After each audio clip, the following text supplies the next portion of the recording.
ബേസിലായിട്ട് വെറും തീയായിട്ട് ഭയങ്കര രസമുണ്ട്. പിന്നെ എന്താ വെച്ച് കഴിഞ്ഞാൽ മ്യൂസിക് പറയാണ്ടിരിക്കാൻ പറ്റില്ല.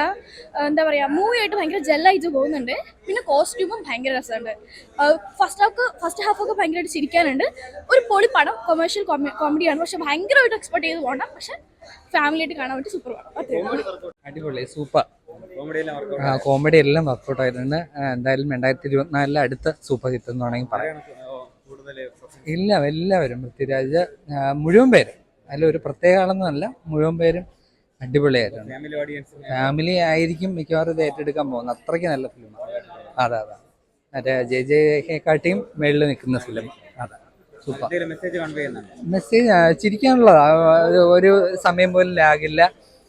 നമുക്ക് ഫുൾ അങ്ങ് എൻഗേജ് ആയിട്ടിരിക്കാം. അത്രയ്ക്ക് നല്ല ഫിലിം. നല്ല പടമായിരുന്നു. അടുത്തൊരു 100 കോടി ക്ലബിൽ എന്തായാലും ഉറപ്പായിട്ടും കയറും. പൃഥ്വിരാജ് സൂപ്പറായിരുന്നു, ബേസിലും സൂപ്പറായിരുന്നു. ആദ്യം തൊട്ട് അവസാനം വരെ ചിരിക്കാനായിട്ടുണ്ട്. ഫാൻസുകാരെ ആരും നിരാശപ്പെടുത്തും. അല്ല, അങ്ങനെ ഒന്നും തോന്നുന്നില്ല. നല്ല സിനിമയായിരുന്നു. കോമഡി പടമാണ്. ബേസിലും പൃഥ്വിരാജും എല്ലാം വിഷയം സിനിമ. ഫസ്റ്റ് ഹാഫും സെക്കൻഡ് ഹാഫും സൂപ്പർ ആയിരുന്നു. അതേ പറയുള്ളൂ. സിനിമ കോമഡിയോ ഫാമിലി ആയിട്ട് എന്റർടൈൻമെന്റ് ആയിട്ടുള്ള പടം. ഈ മന്തി ഇറങ്ങി കണ്ടതിൽ നല്ല പടം. ഫാമിലി എന്റർടൈൻമെന്റ് സൂപ്പറാണ്. പൊളിയാണ്, നൈസാണ്.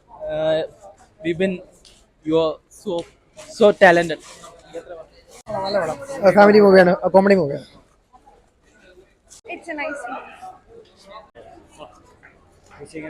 നല്ലൊരു എന്റർടൈൻമെന്റ്. സെറ്റ് പടം.